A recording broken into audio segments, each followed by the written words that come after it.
Good morning बच्चों। कल हम एवरेस्ट मेरी शिखर यात्रा पार्ट में ये तो बचेंद्र पाल की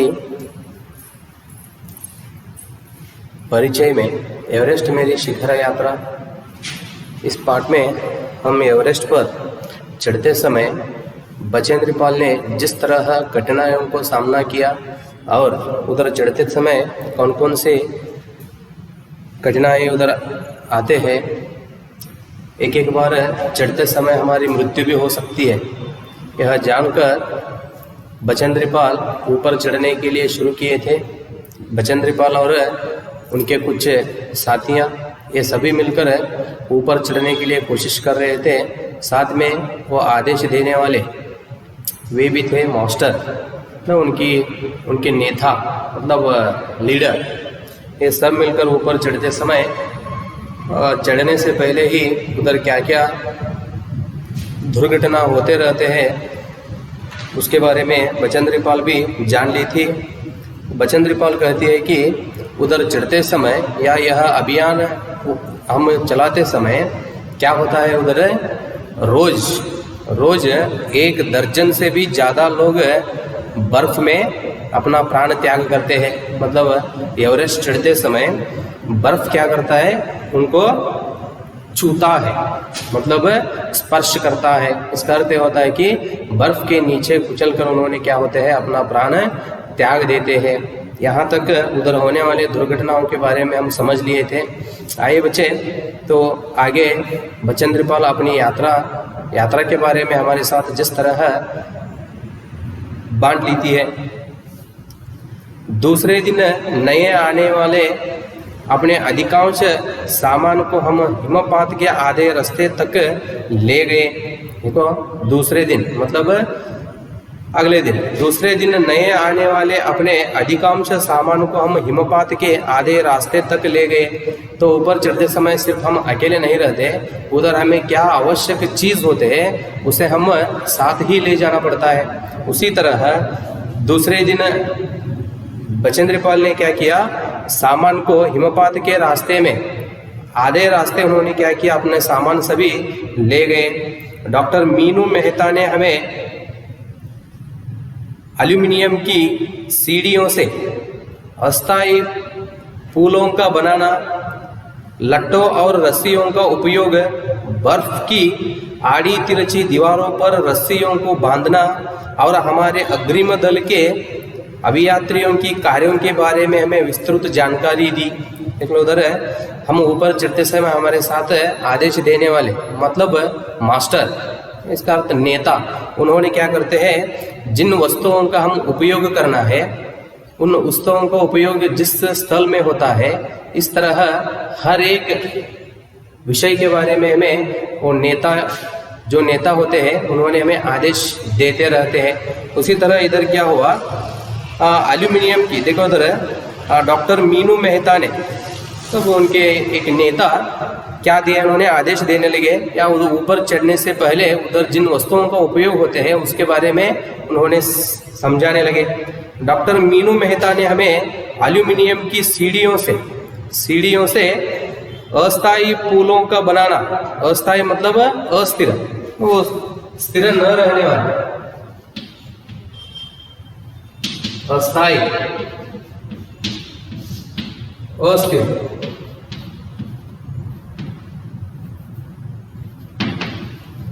अस्थिर, मतलब स्थिर न रहने वाला। इसका अर्थ होता है कि उधर जिन वस्तुओं का उपयोग होता है उन वस्तुओं का उपयोग करके वापस छोड़ दें, उसे अस्थायी या अस्थिर। पुल मतलब ब्रिज, अस्थिर ब्रिज, इसका मतलब जितना उसका उपयोग है उतना उपयोग करके उधर उसे वो तोड़ देना या उधर ही छोड़ देना। पुलों का बनाना, लट्टों और रस्सियों का उपयोग, लट्टों मतलब लाठी, मोटा लाठी, लट्टा मतलब बड़ा लाठी,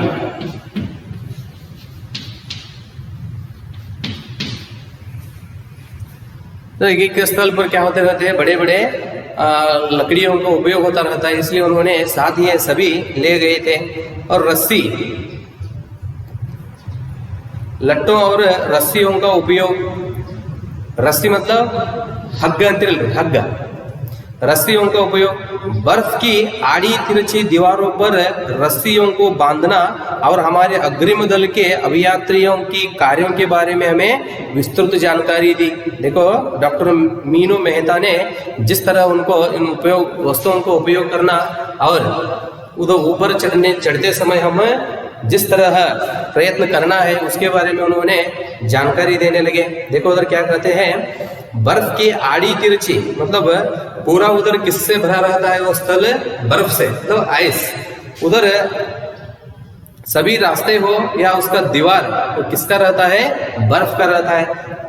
वे क्या कहते हैं इधर, आड़ी तिरछी, आड़ी तिरछी मतलब सीधा ना हो, ऐसा आड़ी तिरछी इसे ऐसा कहता है, मतलब रास्ता सीधा ना हो, सीधा नहीं रहता है। आड़ी तिरछी दीवारों पर रस्सियों को बांधना, उधर दीवार भी किससे बना रहता है, वो बर्फ से मतलब आइस से। तो ऐसे दीवारों पर हम क्या करना है, रस्सी बांधना है। और हमारे अग्रिम दल के, अग्रिम मतलब आगे, अब क्या इन्होंने यहाँ अभियान शुरू किए, इनसे पहले कुछ दल मतलब समूह और कुछ लोगों का समूह ऊपर चढ़ गया है, उसे अग्रिम दल मतलब आगे का दल। अग्रिम दल के अभियात्रियों की कार्यों के बारे में हमें विस्तृत जानकारी दी। विस्तृत मतलब पूरा, उन्होंने क्या किए, इनको समझ में आना चाहिए ऐसा उन्होंने क्या किया उसके बारे में समझा दिए। कौन, डॉक्टर मीनू मेहता। यहाँ तक बच्चों हम पिछले कक्षा में देखे थे। आगे देखो, तीसरा दिन हिमपात से कैंप 1 तक सामान ढोकर चढ़ाई का अभ्यास करने के लिए निश्चित हुआ। तीसरा दिन तो क्या हुआ, उधर अपना सामान ढोकर मतलब ले जाना, ढोकर इसका क्या होता है, ले जाना। उन्होंने क्या करने के, तीसरा दिन कैंप 1 तक मतलब और दूसरा कैंप, इनका क्या एक समूह मिलकर एक कैंप बना था, उसी तरह और एक दूसरा कैंप, तो उसका नाम क्या दिए थे उन्होंने, कैंप 1। हिमपात से कैंप 1 तक सामान ढोकर चढ़ाई का अभ्यास करने लिए निश्चित था। तो कैंप 1 तक हम पहुंचने के लिए हमारे सामान भी लेकर ऊपर चढ़ने का अभ्यास निश्चय हो गया था। रीता, गोम्बू तथा मैं साथ चढ़ रहे थे। ये दोनों क्या थे, उनकी साथियां थे, किसके, बचेंद्र पाल की। रीता और गोम्बू तथा मैं साथ चढ़ रहे थे। हमारे पास एक वाकी टाकी था। वाकी टाकी मतलब फोन जैसा बात करने के लिए उपयोग करते हैं। वाकी टाकी मतलब वायरलेस, आप भी देखे रहते हो बच्चे, पुलिसों के पास होता है, पुलिस लोग उपयोग करते हैं। तो उसी तरह एक वाकी टाकी इनके पास था, जिससे हम अपने हर कदम की जानकारी बेस कैंप पर दे रहे थे। इन्होंने कदम कदम का विचार मतलब ऊपर चढ़ते समय हर वक्त का जानकारी, हर समय का जानकारी, कदम कदम का जानकारी इन्होंने क्या कर रहे थे, बेस कैंप पर दे रहे थे। फोन बातें करते हुए क्या कर रहे थे, उन्होंने ऊपर चढ़ रहे थे।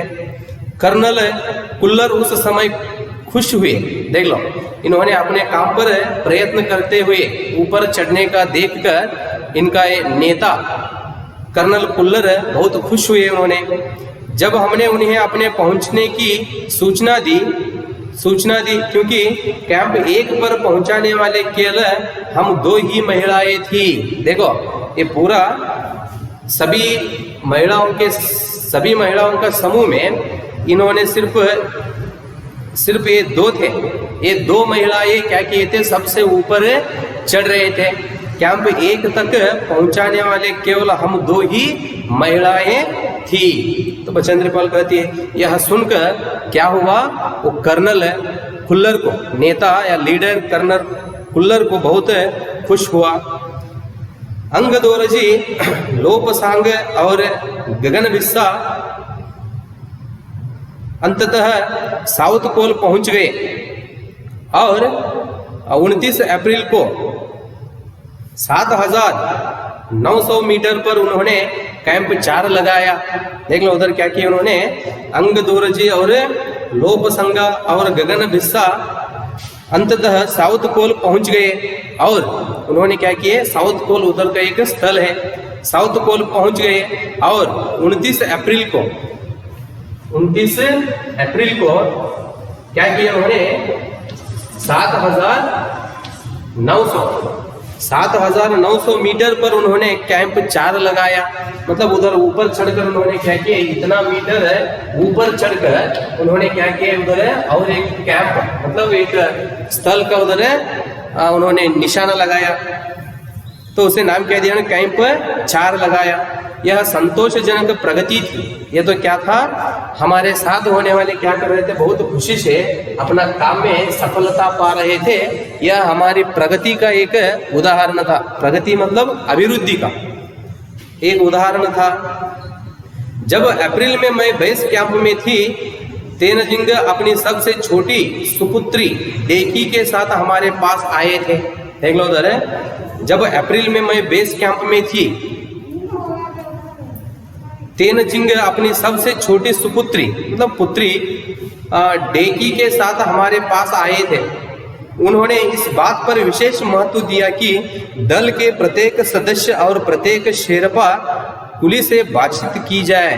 देख लो उधर है, तो उन्होंने क्या था नाम उनका, तेनजिंग अपने सबसे छोटी बेटी से लेकर उधर क्या किए थे उन्होंने, बचेंद्र पाल जहाँ थे वहाँ उन्हें मिलने के लिए आए थे। उन्होंने इस बात पर विशेष महत्व दिया कि उन्होंने क्या किए, इन सभी को एक आदेश दिया।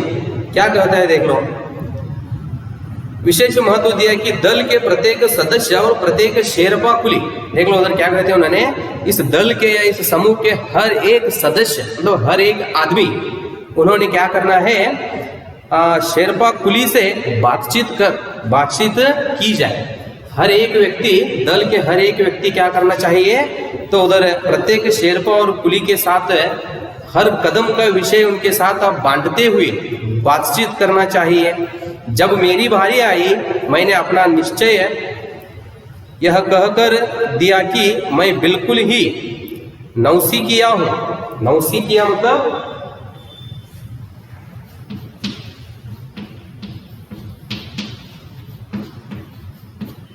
नौसिखिया मतलब नया आदमी। नया आदमी मतलब इधर है महिला है, कौन है, बचेंद्र पाल।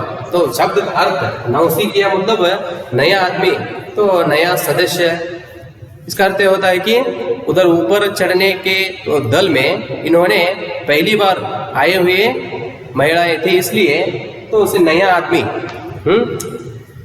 न्यू कमर अंग्रेजी में यह कहकर दिया कि मैं बिल्कुल ही नौसिखिया हूँ और एवरेस्ट मेरा पहला अभियान है।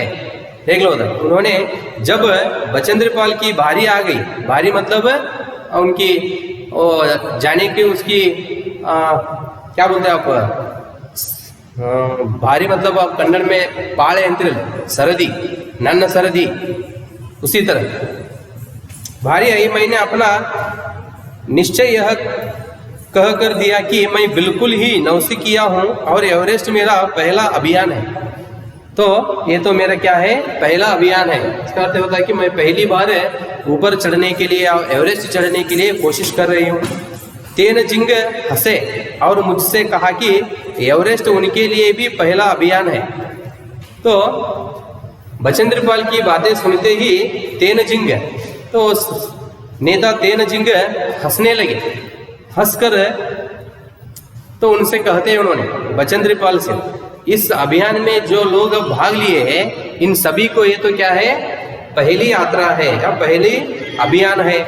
लेकिन यह भी स्पष्ट किया कि शिखर पर पहुंचने से पहले उन्हें 7 बार एवरेस्ट पर जाना पड़ा था। देख लो, उन्होंने शिखर पर पहुंचने से पहले उन्हें 7 बार एवरेस्ट पर जाना पड़ा था। कौन है ये, तेनजिंग। इन्होंने शिखर पर चढ़ने से पहले मतलब ऊपर जाने से पहले इन्होंने क्या किए थे, एवरेस्ट पर चढ़ने के लिए 7 बार कोशिश किए थे। फिर अपना हाथ मेरे कंधे पर रखते हुए उन्होंने कहा, कंधे पर मतलब शोल्डर पर,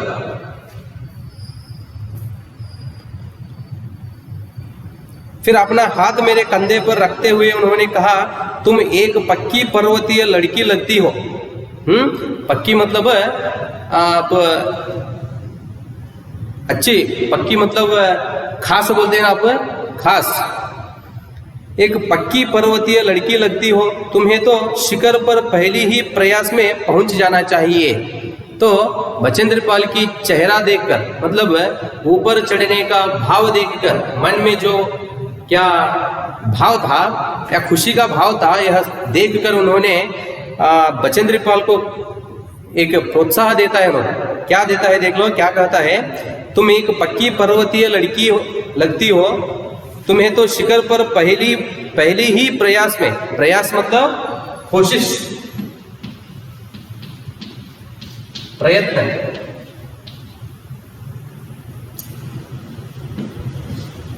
क्या आप पहली बार ऊपर चढ़ने के लिए कोशिश कर रहे हैं, यही परिश्रम में तुम सफल होना चाहिए। एक ही बार प्रयास में आप पहुंच जाना चाहिए। 15 या 16 मई 1984 को बुद्ध पूर्णिमा के दिन में लोत्सो की बर्फीली सीधी ढलान पर लगाए गए सुंदर रंगीन नायलॉन के बने तंबू के कैंप 3 में थी। कैंप में 10 और व्यक्ति थे। लोपसांग तशारिंग मेरे तंबू में थे। देख लो इधर क्या कहते हैं उन्होंने, 15 या 16 मई मतलब मई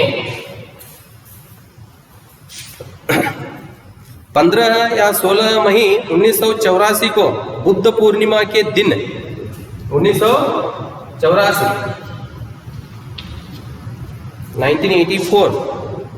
बुद्ध पूर्णिमा के दिन मैं लोत्सो की बर्फीली सीधी ढलान पर, ढलान मतलब ढलान इसका अर्थ है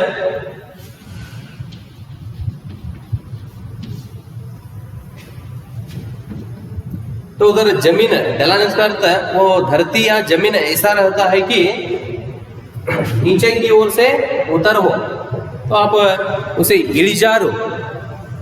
तो कन्नड़ में उसका अर्थ मैं यहाँ आपको कहता हूँ कि इलिजार, ढलान मतलब वो धरती सीधा ना हो, ऊपर से क्या करना, ऊपर से और उतार हो, ऊपर से नीचे की और उतार हो, ऐसे जमीन को इलिजार ಅಂತ ಹೇಳ್ತಿರಲ್ರಿ ಆದರಣೆ ढलान, वह जमीन है, वह जमीन जिसमें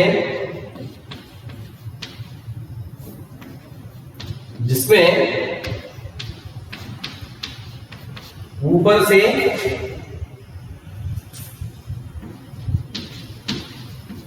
नीचे की ओर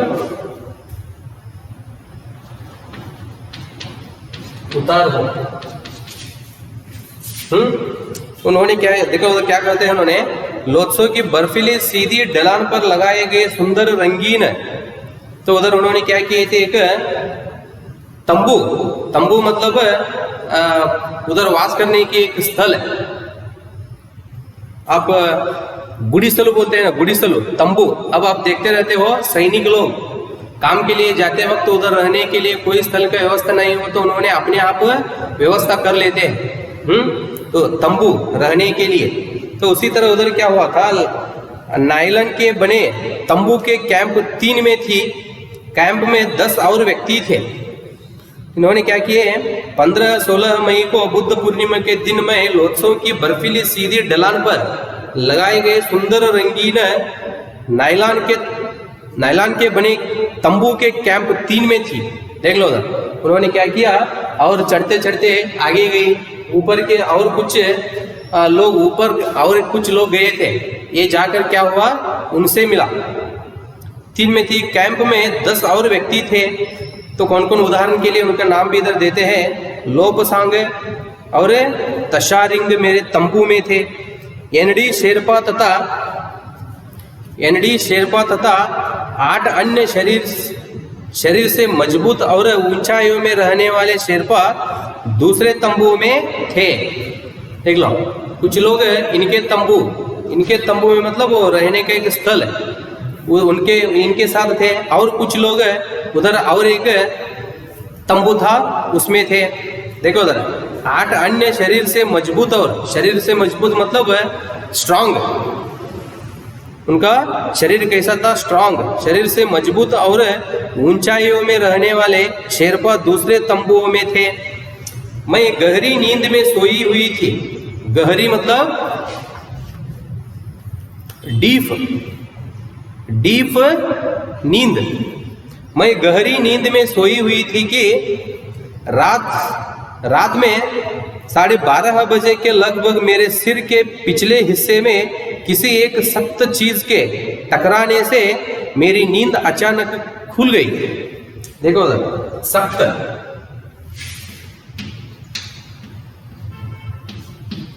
सख्त मतलब कठोर था, कठोर था कहती है बचेंद्र पाल। तो उधर उस तंबू में उन्होंने जाकर, तो सुबह से लेकर शाम तक क्या हुआ था? परिश्रम से ऊपर चढ़कर उन्होंने थक गए थे, तो आराम करते हुए सोए थे। रात में 12:30 बजे क्या हुआ? लगभग मेरे सिर के पिछले हिस्से में, हिस्सा मतलब भाग, सिर के पिछले हिस्से में मतलब पीछे, किसी एक सख्त चीज के, सख्त मतलब कठोरता, स्ट्रांग, कठोर, एक कठोर चीज मतलब वस्तु, चीज के टकराने से मेरी नींद अचानक खुल गई। मतलब वह चीज आकर क्या हुआ कि सिर के पीछे भाग पर बचेंद्र पाल को लगा वस्तु, तो उससे क्या हुआ? अचानक उसका नींद खुली, मतलब नींद से ऊपर उठी, और साथ ही एक जोरदार धमका भी हुआ। तो उसके साथ जब वह आकर सिर पे लगा, उसी के साथ ही एक बहुत जोर क्या हुआ? धमाका, मतलब जोर से एक आवाज, मतलब जोरदार धमाका भी हुआ। तभी मुझे महसूस हुआ कि एक ठंडी बहुत भारी कोई चीज मेरे शरीर पर से मुझे कुचलती हुई चल रही है। देखो उधर क्या कहते हैं उन्होंने?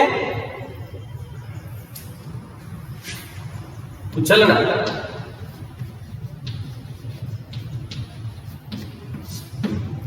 कुचलना मतलब दमन करना, दमन करना इसका मतलब चूर चूर, मतलब भाग भाग, पुड़ी माडुವುದು ಅಂತ ಹೇಳ್ರಿ, पुड़ी माडुವುದು, उसी तरह। तो उधर क्या हुआ? एक महसूस, मन में यह सोचने लगी, वहां बैठकर है तो बचेंद्र पाल मन में सोचने, क्या महसूस करने लगी? देखो, एक ठंडी बहुत भारी कोई चीज, एक बहुत बड़ा कोई एक चीज मेरे शरीर पर से मुझे कुचलती हुई चल रही है, मुझे दमन करते हुए वो क्या कर रहा है? मेरे शरीर से ऊपर से जा रहा है। मुझे सांस लेने में भी कठिनाई हो रही। वह चीज ऊपर से जाते समय बचेंद्र पाल को सांस अंदर लेने के लिए भी क्या हो रहा था? कठिनाई हो रहा था। तब ಆ ವಸ್ತು ಅವರ ಶರೀರದ ಮೇಲೆ ಹಾದು ಹೋಗುವ ಸಂದರ್ಭದಲ್ಲಿ ಅವರಿಗೆ ಉಸಿರು ತಗೊಳ್ಳೋದಕ್ಕೂ ಏನಾಗಿತ್ತು? ತೊಂದರೆಯಾಗಿತ್ತು। क्या यह हो गया था? एक लंबा बर्फ का पिंडा हमारे कैंप के ठीक ऊपर लोत्से ग्लेशियर से टूटकर नीचे आ गिरा था। तो उन्होंने सोचते उधर बैठकर, कौन? बचेंद्र पाल। तो एक बहुत बड़ा एक क्या है वो? बर्फ का बड़ा एक चट्टान, चट्टान मतलब एक बड़ा पत्थर बर्फ का। बच्चों, तो यहाँ तक क्या होता है?